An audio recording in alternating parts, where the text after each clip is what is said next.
নতুন একটা ব্লগ নিয়ে। তা ওয়েলকাম ব্যাক মাই চ্যানেল তোমাদের সবাইকে স্বাগত জানাও। তো দেখো আমার ঘর বাড়ি, বেবির জামা কাপড় এক জায়গা ভরা গাদাখানি।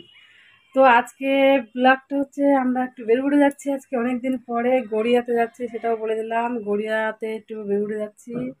তো সকালে রুটি খাওয়া হয়ে গেছে, ব্লগটা শেয়ার করবো মানে এত তাড়াহুড়ো করে ভাবলাম যে অনেকদিন ব্লগ দিয়ে না, একটু ব্লগটা শেয়ার করে, যেহেতু বেরুড়ে যাচ্ছি তো বেবিকে নিয়ে যাচ্ছি। তো নিচে গেছে, নিচের তলায়। তো আমরা এখন তাড়াতাড়ি রেডি হয়ে নিই, ওকে যেহেতু নিয়ে গেছে, ওকে জামাটা পরিয়ে দিয়েছি, জাস্ট আর কিছুই না। আমরা রেডি হয়ে নিই, আমাদের স্নান ধান পুজো পুজো ঘরে সব কমপ্লিট, খাওয়া দাওয়া পুরো কমপ্লিট হয়ে গেছে। তো দেখতে থাকো। আমরা ফাইনালি রেডি হয়ে পড়েছি, আমরা এক্ষুনি বেরোবো। এই দেখো একজন বসে আছে, জুতো পরবে না কি করবে। বেবি নিচে রয়েছে, ওর জামা কাপড় সবাই প্যাকেটে নিয়ে নিয়েছি, ওখান থেকে পরিয়ে নিয়ে একবারে ওকে নিয়ে চলে যাবো। এর ভিতরে জুতো আছে, প্যান্ট আছে, এই টিপটাও নিয়ে যাবো। চুড়িও একটা, মানে একাতেও নেই, একটা চুড়ি নিয়ে এলাম। তো চলো তোমরা দেখতে থাকো। তো বেরিয়ে পড়েছে, দেখো অটোতে করে যাচ্ছি। তো এত পরিমাণে বৃষ্টি হচ্ছে, অঝরে বৃষ্টি পড়ছে, মানে মুষলধারে বৃষ্টি চলছে। তো তোমাদের দাদা ভাই জামা পরে বাড়ি থেকে বেরিয়েছে, সেই জামাটা চেঞ্জ করতেই হলো, কিছু করার নেই, পুরো ভিজে গেছিলো। আমাদের দুজনকে বাঁচাতে গিয়ে ছাদের তলায় নিজেই ভিজে গেছিলো। লাস্টে গেঞ্জিটাকে কিনে, শিয়ালদা থেকে কিনে পরে তারপর আবার যাচ্ছে। আর বেবি দেখো খুব আনন্দের সহিত এখানে, খুব আনন্দ করতে করতেই যাচ্ছে, বেরু বেরু যাচ্ছে অনেকদিন পর। খুবই আনন্দ পাচ্ছে, ও খুব হাঁটছে।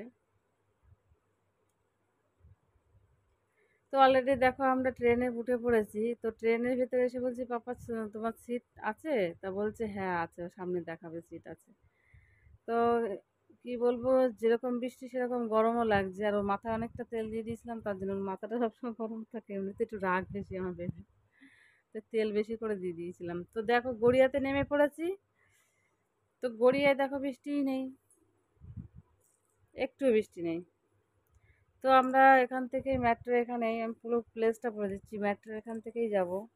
চলে এসেছি, ড্রেস চেঞ্জ করে নিচ্ছি।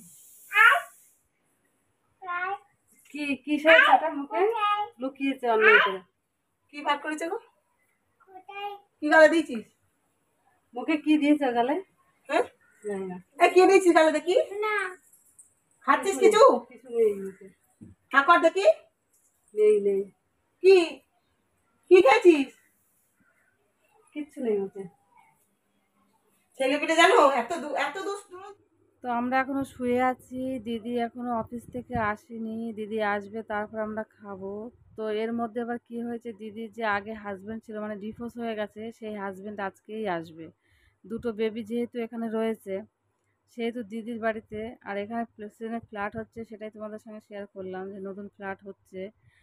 আর দেখো তোমাদের দাদাভাই শুয়েই থাকবে, কেন কিছু করার নেই, ওই গেঞ্জিটা পরেই শুয়ে থাকতে হচ্ছে।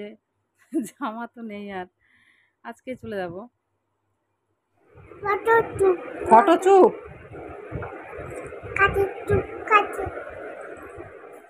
এই যে অসভ্য লোকটা, এই লোকটা তিনটে মানে লাইফ নষ্ট করলো। দুটো বাচ্চাকে নিয়ে, মাকে নিয়ে, মাটাকে খুব মানে খুবই অত্যাচার করতো, যার জন্য ডিভোর্স দিতে হয়েছিল। আর এইদিকে খুব মানে বৃষ্টি হচ্ছে, সেটাই তোমাদের সঙ্গে দেখালাম। তো ওই দিদি সার্ভিস করে, তো করলে কি হবে, যতই সার্ভিস করুক, তো একটা সাংসারিক লাইফে কোনো সুখ পেল না, যার জন্য অত্যাচারিত হয়ে ডিভোর্স দিতে বাধ্য হলো।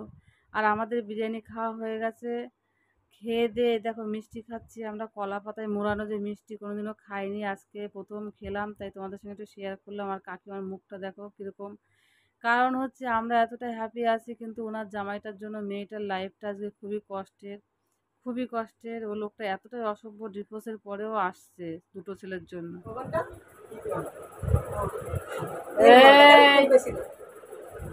তোমার বাড়ি থেকে আমরা গুছিয়ে নিয়েছি, এই যে মহান ব্যক্তি, যেতে হবে না। ওই যে বেবি ঘুমিয়ে আছে, যেতে হবে না। ওই যে ঘরের দিদি কোথায় গেল? ওই যে দিদি বলছে যেতে হবে না, এই একজন বলছে যেতে হবে না, যেতে হবে না, যেতে হবে না, আজকে ডাক্তার থেকে যাও, যেতে হবে না। তাই তো, তাই তো, হ্যাঁ বলছে ভিডিও হয়ে গেল। বলছে ভিডিও হয়ে গেল, যেতে হবে না, যেতে হবে না, থেকেই গেলাম। সব ড্রেস ট্রেস করে নিয়ে আর ওই একজন মহান পুরুষ ড্রেস চেঞ্জ, বাড়ির থেকে একরকম ড্রেস, এখন ড্রেস চেঞ্জ। তার কারণ হচ্ছে বৃষ্টিতে ভিজেছে, শিয়ালদার থেকে ড্রেস চেঞ্জ করে নিয়ে এসছে এখানে। হ্যাঁ, কার সাথে কথা বলছি? আমি কার সঙ্গে কথা বলছি? কাকিমা কোশ্চেন করছে আমাকে, আমি কার সঙ্গে কথা বলছি? আমি একা একা কথা বলছি সবার সঙ্গে, সবার সঙ্গে কথা বলছি। তো সকাল হয়ে গেছে, ঘুম থেকে উঠে পড়েছি।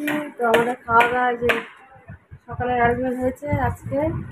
আজকে চলে যাবো বাড়ি। ওই যে বেবি চাউমিন খাচ্ছে, ওর জন্য ভাত হয়েছে, আর এখন বলছে বিস্কুট খাবো। এখন আবার দেখি আবার চাউমিন খাচ্ছে। ওই দেখ এই তোমার ছেলের ওই ওই চামচ দিয়েছো কেন? ওই চামচ দিও না, খোঁজা লাগবে তো। হ্যাঁ, ও তো নিজে নিয়ে খাচ্ছে। না তাহলে বড় খোঁজা হয়ে লাগবে না। চলো দেখতে থাকো। এই ছোট ভাই ফেলে দিচ্ছে, দাদা এসে একে পিটবে।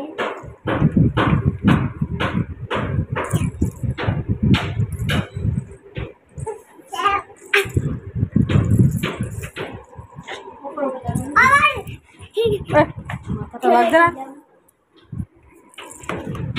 ছেড়ে নিলাম মানা।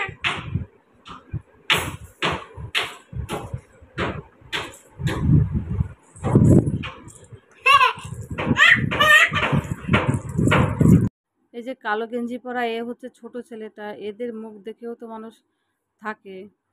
দিদি পুরো সংসারটা চালায়, বাড়িতে পেপার নিয়ে এসছে ডিভোর্স করানোর জন্য।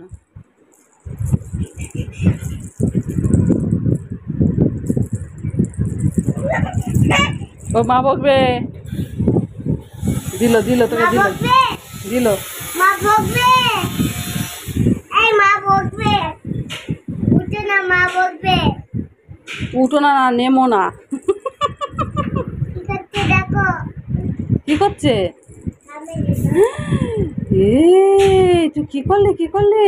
ওর বাবা বকবে তোকে। আমার কথা হচ্ছে ডিভোর্স পেপার বাড়িতে নিয়ে এসে যেহেতু ডিভোর্স দেওয়া হলো, তবে দিদিকে এখনো জ্বালাতে কি করতে এই বাড়িতে আসে সেটাই তো বুঝে উঠতে। আদর করছে, আদর করছে। এই তারা কামড় দেবে। আচ্ছা আচ্ছা আচ্ছা আচ্ছা আচ্ছা, হাত তো সরিয়ে নে। কি কর,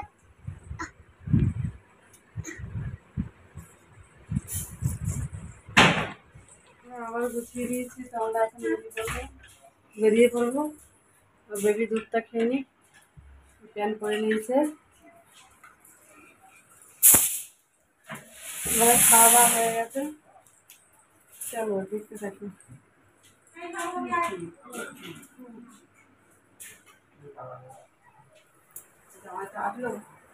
কোথায় আমার পাপা, কোথায়? এই যে টাটা। তুই যাবি কোথায়? একটা পাবি যেতে? পড়ে যাবা, পড়ে যাবা।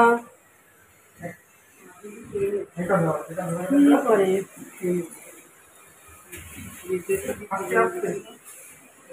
কাল সকালে গিয়ে রাতেই চলে আসতাম। তো দুপুরে বিরিয়ানি করলো, রাতে বললো যে ভাতটা অনেকটাই রয়েছে।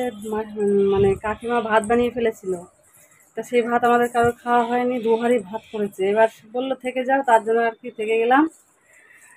অনেক রিকোয়েস্ট তোমরা দেখতেই পেলে, সে চিন্তা ভাবনা করে থেকে গেলাম। তো আজকে আবার সে আস্তে আস্তে আমাদের এখন 4টে বেজে গেছে। তো আমরা ফাইনালি বাড়িতে চলে এসেছি। তা আজকে আমাদের চিকেন করেছিল, মাছ করেছিল, সবই করেছিল। খাইয়ে দাইয়ে দিল। এই যে নেন্টু, ছি, সারা রাস্তায় বগুর বগুর বগুর বগুর করে মাথা খারাপ করে দিল। বাবা বাবা বাবা। তো এই হচ্ছে আমাদের বেরু বেরু, তোমরা দেখতেই পেলে কি পরিস্থিতি। তো ব্লগটা বাড়িতে ফিরে এসেছি, ব্লগটা এখানে শেষ করছি। তো টাটা, বাই বাই, সবাই সুস্থ থেকো, ভালো থেকো।